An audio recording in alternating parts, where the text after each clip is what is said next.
Sra ansa na no soap no fadware we de sasa wanim kakra no nante na wo kakra no ahuru wanim no adware awurade wedie no beto so ma wo me nekuta yas no manwumre kase boya de bro wo yanye brai na fe ye mongura ensem na nkasa mu ye hyase de adunkwa wo no fen ho ne ye hyase ade afiri eda yenka bi hye mu ye die nanom da wo manfo ani age wona woto no meto wona wo fre wawofo frenom ne ade de atu ya ne se dunkwa wo no fen awreho ena asi wo ho a enya agrokra ni nyina da ene se ya se eja hwehwe bia ma no homene so ama sambra mekasa nipa baako wati nanano monse ade no bi ntimi nkyerem se nipa banofo na hye da kotwa agya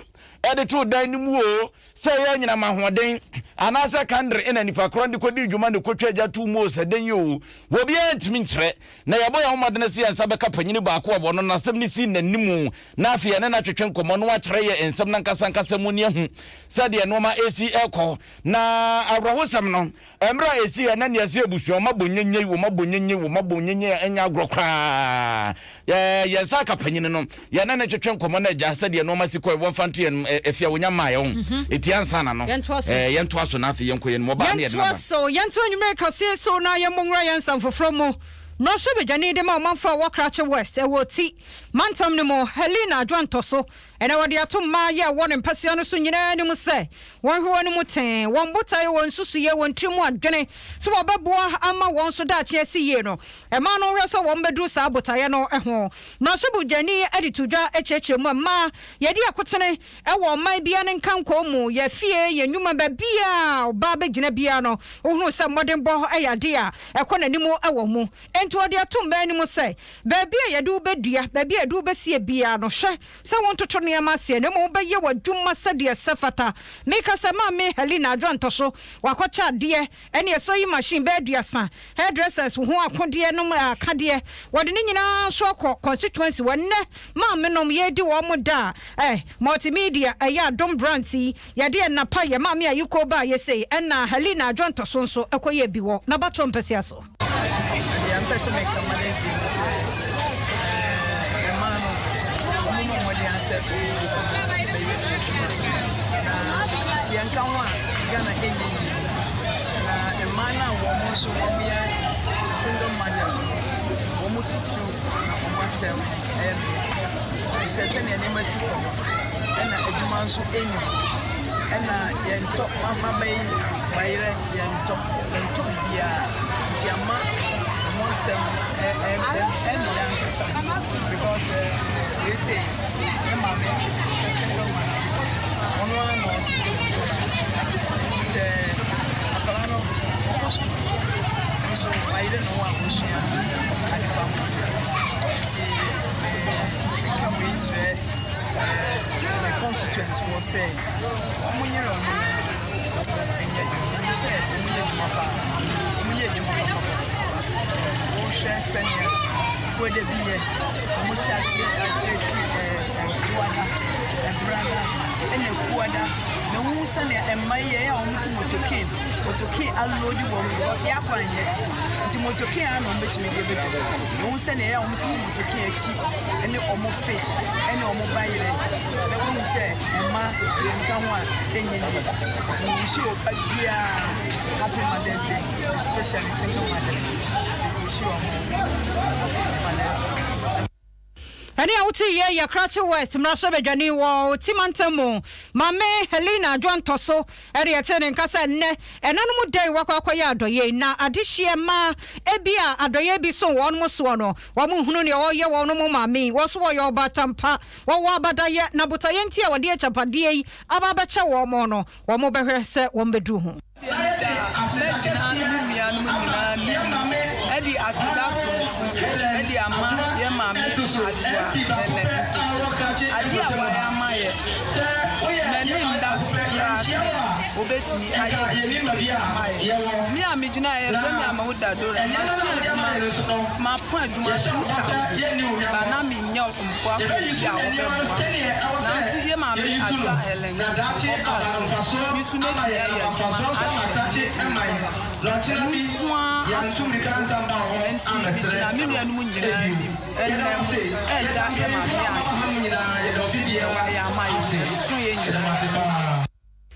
Adisha be ya walk crouch west. Wamra Shabajani, Helena Dwantoso, and a walk ya wadraye and what yesterday, Manu. A Semper FM. In Shirai FM. Ajabano Concrocasia boy and Bruno Siabremu, the last quata. Now watching more in your Gusua, Yakin Kan Eddie Mamma and Yaquanium dia. Yako Kolebu, Uko Piomo, Kolebua, Yawa baby or ha. Elhana Kumayari and Kwan Wamore. So Akuma sa wona na sa tokro bedema na sa akuma no ehia surgery si ebe papa ni ebe pimpam ebe kikasi ani ti se de odeka akofitam na fitani wakwa hwe no watimi asiesie wo wia wa contest enu bi no mo ye no aye fe no cardiothoracic center na eho ne nempanyufo woda no wode nsema ba betudwa wo mo so mo srepa so mo behia moa womu benya mwa essence ohwe akuma yare pa be piemu wo mpatamu ho anyagro ese wani nansa wo ka kire essence wo bi ho a wo behunu wo koba wo beka so wa hoadi kenken kwa essence mampo mo ayo ahyenhyen na so bi mu awre ho nko a se nipa kro no wo chi wo trans no wo bo na manne pa ka bo zampa se ba bi anyoye chasa akuma yade no ya se nkura nya bi enkwada mu akuma yare a e wo se ye ko papa wo ne hwe wo mo eso dodo na wo bekom na kapra montoma no efi o mu firi mu sabe wo hia so sa pakan no de fruit bone bepo enti safo no so o mu ba na ka so onko face camera na chese we di kofi ko wuja no saba mu wo wadan kontronkro wi obodan mansa ko mu won fa ne nko enti aba ne sa wo moje safo na ja adofo ba no mo be wo mo a no ma keka sia ni tentia na boto na kakra bi o benya bia no mo de age safo no nkwa na afo matime ayi operation surgery e de amo mo ne ko ba ne sa no ye ne panyini ba ko a wo ye surgeon wo kolebu a chese cardiothoracic center ho no wo Dr. Ofela bi ene ane na twetwe nkomo ene wo so amo ane de omo hia bi pa na Angel Smile Foundation for ene de no ma ko ho koma wo mo no fa bronya ho we crackers no se wiase o pass ma ka twenya me na aka de fam from meja Adom FM mo ba be piem de mu de ne etie na se yakwanya mo nye hia se mo fa koma mansan so mo mra meboa wani essential ni Isabella gidiglo na twetwe nkomo okay. Nti ye bestre adofo any oma omuwo in a position on beboa nkwala omuwo holding heart na say yo nkwala bebre a omuwo holding heart omunya boafo nti ewo cardio center ha nti ye bestre obu omo bia onfamra na enfamwa sa nkwala no na omuntimi nye omu operations na omunso omunya hoden anyi emempanyimpa sa request na ye make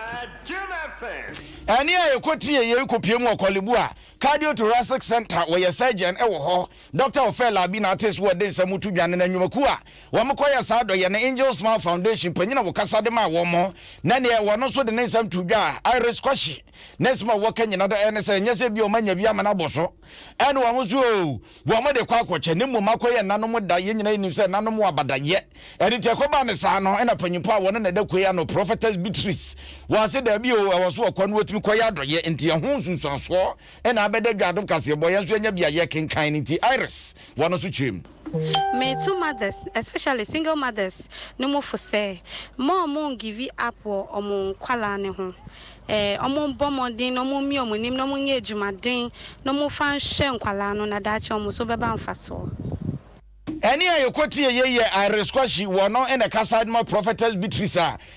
prophetess ekua ye friends Angel Smile Foundation wo mo na da no adoye omokoye ye emu nsam ne ekotie bi no me anto America sie yi eso yeguso na nanom ye ma mutiri nkwa ene mo abada ye ne oda mo yi na die eni hokoro de so nanum na oyidi amane bedi ena pa no no nyame nhiramo me anto America sie yi so na principal for ye yi no wa Tebubu College of Education Wabono East mantam ne mo yo Dr. Samuel Adeboaten na ne waso aye krado se school no baba na gina ne na so yie se de brebi atwemu no netie na 1965 October ne mu ene ete ye wo Tebubu ya wo hwekora no kro mpo na na dikan eye second cycle institutions no ebie bedane teacher training college na wono hwe Eastern Corridor ne eye bono afumantam ne mu Dr. Samuel Adeboaten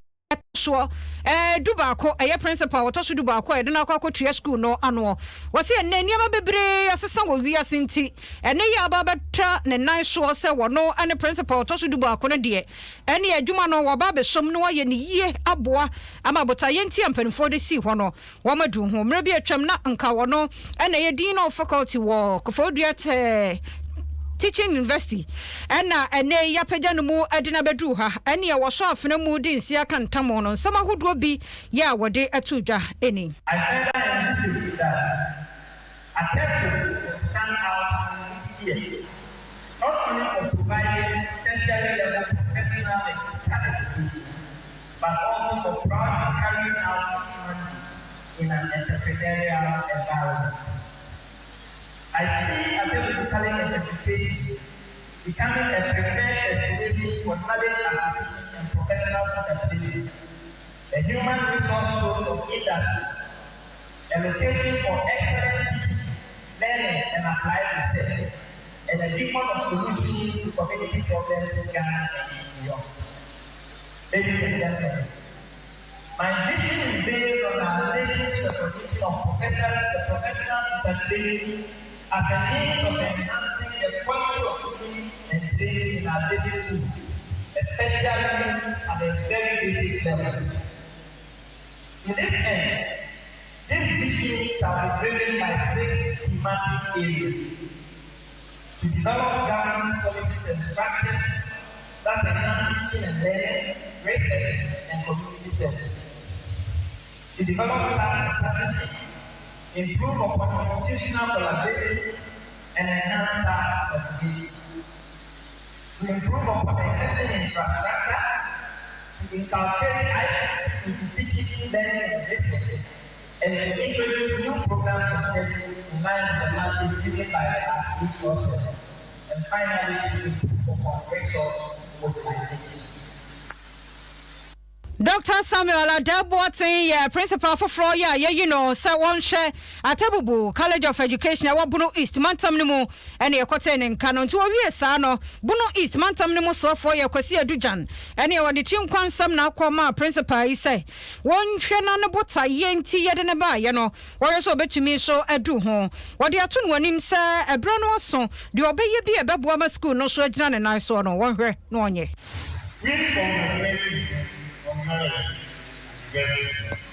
To formally Adom FM. as a of great I commend the authorities of this institution for their excellent and hard and professional work, who have a high moral and social ethics. It is a permanent matter of the of military. So my husband went for several years attended the College of Education at Spain, our veteran hospital. I understand the problem is degree.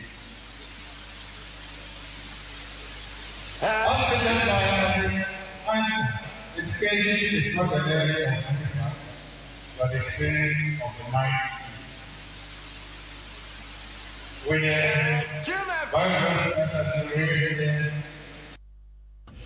Ede awuti ye Buno East Mantamnimo so for Kwasi Adujan ene atene nka no Merane ko fo dua sum ikura taxi adwuma ne nyame kwa nya bi man so Adom news ntino mintimi pa card Adom news we are number 1 Adom news moda mufua mabo so bo sei ko fo dua Central Market Queen Mother oba hima papa bi na on said Adom FM de no na metie fo dua tafu bunso anyina mi drivers ya wo total 2 nchen ho ye nyina ye tie Adom FM Ghana's number 1 radio station. Adom FM 106.3. Boy, Samini nie, mitie Adom News. Achesa. You don't know Stone Boy talking is here me a seman Adom kase boy na mo die na ye tie boy beep. Today we are not asking some dorsum. If you see me asking someone, just Adom News. You know what time it is. This is your boy Sako there endorse that. Now, your friend Yvonne Nelson, mitie Adom Kasebo, Modia na yete. Rockstar Kwame Eugene, mitie Adom Kasebo. Hey, what's up guys? It's your boy Kiddy, aka Girl Them Sugar. Mitie Adom Kasebo. Oh Lord mercy. No. Adom FM. Asempa FM. Nhyira FM. Ejoba no nkonkro kase abo we anwumre no nsia bremu de ne kwase ne eguso ayebe edema mo na wuja ke de lali message awode afa YouTube ede aba was Mrs Vera coach Virginia one was watch and pa we so say your friend no esuwe one na ne dia wode bae was happy Mother's Day en confirm na maami Grace Watting na Collins Watting's message awon so de bae was Adom FM mitiemu you ya da sese wutie ade pena adwo aboatema en message awon so de bae ni was Mother's Day no en koma wo ba bia wonim ne bia Isaac Atobra en so de message aba was wo China debut you was China phobia ko 2 galam so said I may ache wo mo ne dia wode bae no Doctor Babaza mo master planner junior Kentampon so dia wode bae was happy Mother's Day koma ne mame a ye friend yiwa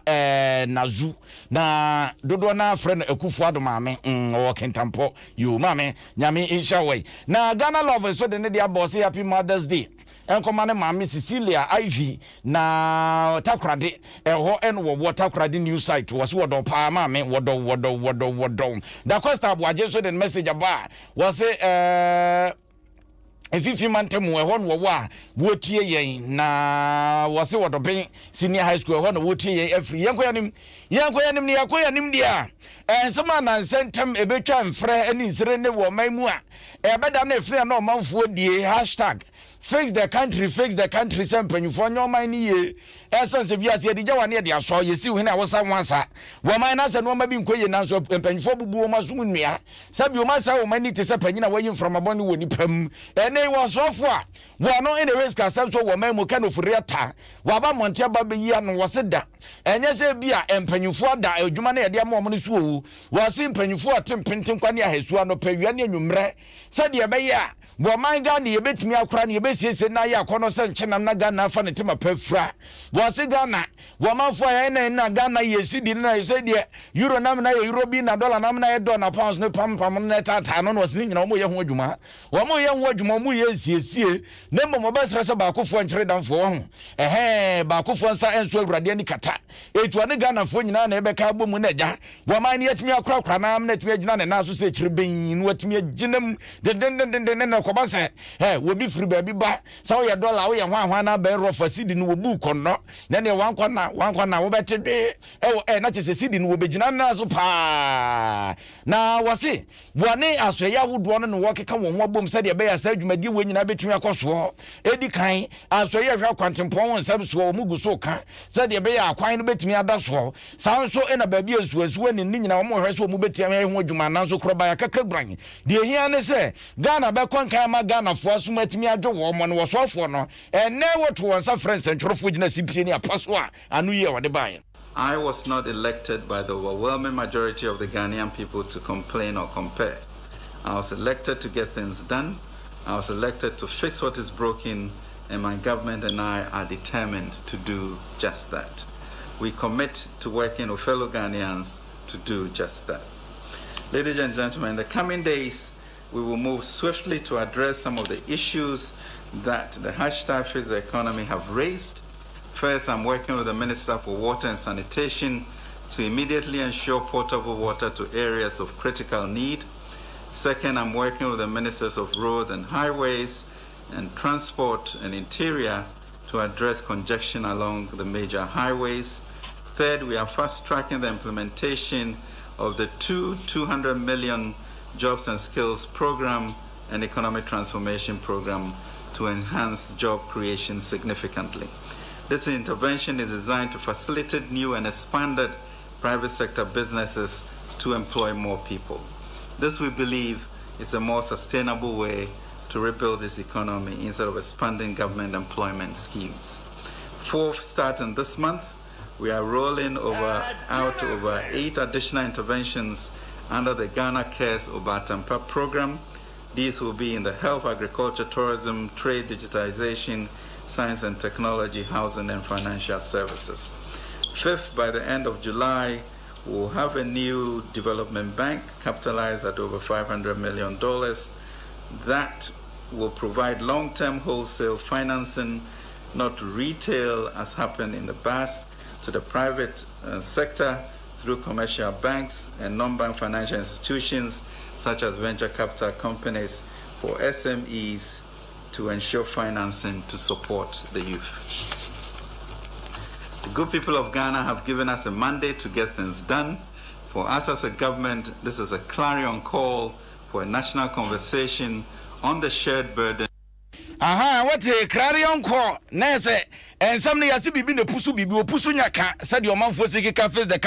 country, and not rest of Bibu. I was in 8 million home. Now, no trainer was off on a sabbath. Abaya and Agonison will be Jessica artists and can what the baby Bibu Manuma. I'm a man for your yes, and yes, and your Juma. Sababon somebody pa in a Nigerian Nika was here, an empty mind is the workshop for the devil. 200 million $200. And we move to the abedi said, me woman for once and Jumani ade. Woman the best once and said the beya was so bet me and your ye. Now if you was so almost when you can near Busan so they are project. I was not elected by the overwhelming majority of the Ghanaian people to digitization programs to transform the economy, formalize the informal sector, and increase efficiency in public service delivery. These initiatives include the issuance of over 15 million national ID cards, the digital addressing system for over 7 million homes, mobile money payment interoperability system, the introduction of the paperless port system, automation of driver's license and vehicle registration, renewal of NHIS registration, land records digitization with blockchain technology, and automation of passport application. For the first time in Ghana's history, we established 2 social partnership programs, one of organized labor and the Ghana Employers Association, the other of faith-based organizations, to provide a platform for a cohesive and trustful relationship between the partners on issues of national development. We took a financial sector on the brink with much courage, cleaned it to build a more robust financial ecosystem that is well capitalized. Any I quote yourself for one in the risk assumption woman who can ufuri ata. Mamenko kaswa sisi ni yaseka bo bia Kofi Jaiwa humano so na Kofi emwa ye nkyere ye de esipote Kofi anwumrei ye mojo kaswa he pote na ugine de na esi wo ho overhead no so fi take now be say akwa akra we fu overhead no pepepe and I'm looking at the business here now. I was say papa ba ko a mo tete wonye be vie aduanai ediko dunu na you ka ka tete we blacksmith omo boss under the bia omo boss so ne asoibi na wo ko se apo aduma wo ko se plan from Accra direction na what they call the next way that emu tete what kasua walantu hono papa na exit na na me say grumwa ye kwan ye food beje ni pa pasu ni e cars ngwa nti omo ye kwan omo anye food beja amafo pasu bi se du kaso ase ya se wan fo ba na se an ko se ko na se bia what is up hada ai se bia wo na ye de atwa kwan no uhuri si achi na what ya ko se kwan no ansana what mi akofi na papa na po adwuma wo ko se kwan no na wakofa ka e dia quality ano ana o che the sprinter bi aro so di America center every kid na what dey best akwa Accra obo papa SQ ache na ti akwa be 100 meters we muja egbu wa no se obo papa no eku ni tempo ama akwa aro wo tem kete pa awa no se amantiri ni anu bia omo bo e dem aro bo che se obo no karo ujane enti ni anu bia omo ebu ame che papa no na omu hu de sie no ati e pete no twinko e ba ne sen pato ye grana e unse ka bia boyeni anu na ye cross ye ko chesi ye chesi ni we me o da ka ni so no dwane ba ye jagu ni so abayan tu no o dwane da ka ni so ka no de ba na de minim se police fa be fa de na so no papa no police fa be fa ko Mugi anga kai we da we I'm related for partner kai si mo 70 about kai ball obi a so yes the to I to see the pa e to ka no mugi anga ni ba to ko am ka ball Muje o tambia ka kuni pa ka so ari tambia ka so ari so me so o ba be ba da ma o ama san kwala no mu ko su kwa no mu timi cross obi antimi akoso no san fana cross a o timi me cross to mu be sure say o ma be ba da ma kwala na bo school for no so takali kuni pa wa tuma nti yes bansa bambo no ye overpass men e ntimi for science ka so mu ku ye nyanom no dodo. Okay, yada say. One must say, "I'm coming." I was saying, "I'm not saying, yeah, quite a nipa fa, a nipa tea, or my minty. Yeah, the nipa cabin fat, the nipa don't cross it one day. Or my young, there be ideas and not a bomb for a minute. I say, Paniba, who can't want to cook it. Se papa Kofi J so dia man boy bra ye aposi for be fei obi anhwemo no ho ban e wo kwan no ho mamemra Adom 106.3 Facebook Isaac Chumasi wa ha wo hwe from Israel Tel Aviv o se afia wo hye mothers nyina wo Ghana mame na nyame enhira wo mo omo no asamo say good evening fellow Ghanaians ne dia no Soul Idris wono Russia o se Vladimir Putin krom no odi free ne yire ele ne cha menu na ne mame Aisha akosua wo kumase o show munyina happy Mother's Day Derek Aite and so I share wa community 20 Lashibitama and watch ya Dr. Baba Zamo was second tempo happy Mother's Day nkoma ne maame ya meseki sia ken no Eric kumi aka no dada Eric akubu adin so edifri bechem happy Mother's Day nkoma Helena Duchum wa bechem kwasu and wo free ni street mother no nyame hira no ene ne yire Esther Siedu Bwadi kwaku jaba and so wo Yeji Matthias Hospital and wo we she ne good mother yakra doma kraso a happy Mother's Day osinya me shano Adelaide ntiamwa and so we she Lucy Enchu achimasium happy Mother's Day ne ma no Joseph Poku happy Mother's Day to all women in the world from Joseph Edupoku or Canada ne dia no sika pia and so we she ofri UK or we she ne wife Oluwa Kemi apia or koforidua parmensa se wish all women in Prince of Peace congregation Aria say a happy Mother's Day Mame Hinti Eko Felicia Mensah say happy Mother's Day to all beautiful mothers on this platform Almighty Elohim and blessing munyina Dora Kwia and so ha mame Dora Mama Jaba ono so esa mame fa we suntwam ye security ben akpen Ben se watchia Global Evangelical Church fu nyina Calvary Chapel and wo Mataiku wase Mataiku Assembly watcha wo bia no wase na maame ye frɛ no kwahyewo na ne wodo wase watchia no sanso na Vida akpa ne yere Victoria and Paulina akpa wo ye nuanom and watchia wo bibia akpa busuafo ni nyina nkanka ma no ma na am wo keje bi akpa busuafo ni nyina wase happy Mother's Day enko enfama mo na ye de asi ye de besi na happy Mother's Day enkoma wo me na chaba Mecha wo ba kone what you got so be nyami shao na so timi tete Sam ranche me nu we ya ubetira tutu ahon bone kwa we full world me nkwa me tournament o and Mavis kumi Mrs. Tamichao madie nyina yeah Okanzi bako pe vem manager abigi Okanzi kubi papa manager one abikus baby a wo bi amechao evia Enti happy Mother's Day nkoma me maame no mu nyina Mama Grace Christiana osai bofa me maame mambofa no bia de friend no Miama say Georgina tia anti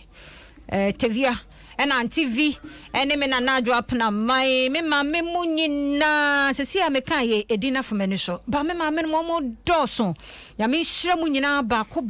me krom wa me esinom ne ade chese mothers ne de omo doso nyame hira man krabia oba ya krabia papa bi nyame hira papa nyame hira mu nyina me mothers me maame amasewa nso me chia no maame amasewa me na na etio me na na ayi akosho boatma owo ayi mikro mukra de say ye already nyame mawu afia menye kwamo kwamo mechia no ne mesewa sewa ma na sewa magi mechia mu nyina na ma mencha agora bifuafo nyina agora bifuafo ma nyina ko bebrebe enti ye kwai dia na kese wan na ebe extra time ele mu maya writer ana kadwa na nkasa okay na writer e wa ha odi agodie mu nsem beba ye wi anwum nso ada fom nkranhye na ye se DJ wan and dia ba ne ma me enano mo dai Nyinsen Ne Awoɔ ye be hwe emma kwan a ye fa so hwe emma oba hwan ni oba so hu nti e be di ma hu komo na ye Nyinsen Ne Awoɔ de leba no ho asem enso bebam Nyinsen mu asem nti e bo 8 pm a if you amane na ha sabre neti e be bebo pa Mede ndi obidu mie kwa dukumi. Thomas, ona di ento Facebook. Bra to me. Na onso din de say. Mede afia amankwa tamaklo. Shaya kwa ne boy chidombo ya adonten na Thomas afia kandada. It extra time ye de bremo. Ye na mase famusia. The Makers Company Limited.